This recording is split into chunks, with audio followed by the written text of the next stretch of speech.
നമസ്കാരം, സിറ്റി ന്യൂസിലേക്ക് സ്വാഗതം. എളിയാവൂർ CH സെന്റർ 20ാം വാർഷികാഘോഷം ഡിസംബർ 29 നടക്കുമെന്ന് ബന്ധപ്പെട്ടവർ വാർത്താ സമ്മേളനത്തിൽ അറിയിച്ചു. നോർത്ത് മലബാർ ചേംബർ ഓഫ് ഹാളിൽ സ്പീക്കർ എൻ ഷംസീർ വിവിധ കർമ്മ പദ്ധതികളുടെ ഉദ്ഘാടനം നിർവഹിക്കും.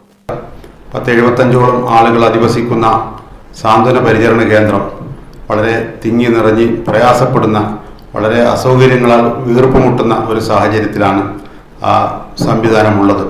അതിന് കൂടുതൽ സൗകര്യപ്രദമായ രീതിയിൽ അവരെ അധിവസിപ്പിക്കുന്നതിന് വേണ്ടി ഹോപ്പ് വാലി എന്ന പേരിൽ ഞങ്ങളൊരു പ്രൊജക്റ്റിന് രൂപം നൽകുകയും ആ പദ്ധതി 3 നിലകളിലായി 100ഓളം പേർക്ക് വളരെ സൗകര്യപ്രദമായ രീതിയിൽ താമസിക്കാൻ പറ്റുന്ന ഒരിടമായി അതിൻ്റെ പ്രവർത്തനങ്ങൾ നടത്തിക്കൊണ്ടുവരികയാണ്. ആ പ്രവർത്തനം ഏതാണ്ട്, ആ ബിൽഡിങ്ങിൻ്റെ നിർമ്മാണ പ്രവർത്തനം ഏതാണ്ട് ഫിനിഷിംഗ് ദശയിലാണ്.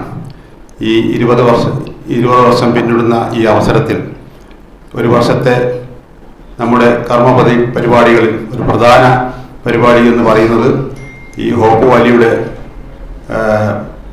ബിൽഡിംഗ് ഉദ്ഘാടനവും കൂടിയാണ്. അതോടൊപ്പം ഈ വാർഷിക പരിപാടി, അതിൻ്റെ ഔപചാരിക ഉദ്ഘാടനം നമ്മൾ ഈ വരുന്ന 29ാം തീയതി ഞായറാഴ്ച വൈകുന്നേരം 3:30 മണിക്ക് കണ്ണൂർ ചേംബർ ഓഫ് കോമേഴ്സ് ഹാളിൽ വെച്ചിട്ടാണ് ഇതിൻ്റെ ഉദ്ഘാടന സമ്മേളനം നടത്തുന്നത്. ബഹുമാനപ്പെട്ട കേരള നിയമസഭാ സ്പീക്കർ അഡ്വക്കേറ്റ് AN ഷംസീർ അവറുകളാണ് അതിൻ്റെ ഉദ്ഘാടന കർമ്മം നിർവഹിക്കുന്നത്. മന്ത്രി രാമചന്ദ്രൻ കടന്നപ്പള്ളി മുഖ്യ അതിഥിയാവും. വിവിധ രാഷ്ട്രീയ പാർട്ടി പ്രതിനിധികൾ പങ്കെടുക്കും. ചടങ്ങിൽ പുതിയ ആംബുലൻസ് സമർപ്പണം, ക്യാൻസർ പാലിയേറ്റീവ് കെയർ പദ്ധതി ലോഞ്ചിംഗ് എന്നിവ നടക്കുമെന്ന് ഭാരവാഹികൾ അറിയിച്ചു. വാർത്താ സമ്മേളനത്തിൽ general secretary KM Shamsuddeen, chairman CH Muhammad Ashraf, treasurer Ummer പുറത്തിൽ, സത്താർ, എഞ്ചിനീയർ N അബ്ദുള്ള എന്നിവർ പങ്കെടുത്തു. News desk, city news.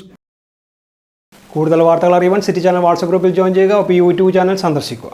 വാർത്തകളുടെ അവസാനിക്കുന്നില്ല. മറ്റൊരു വാർത്തയുമായി വീണ്ടും കാണാം. നമസ്കാരം.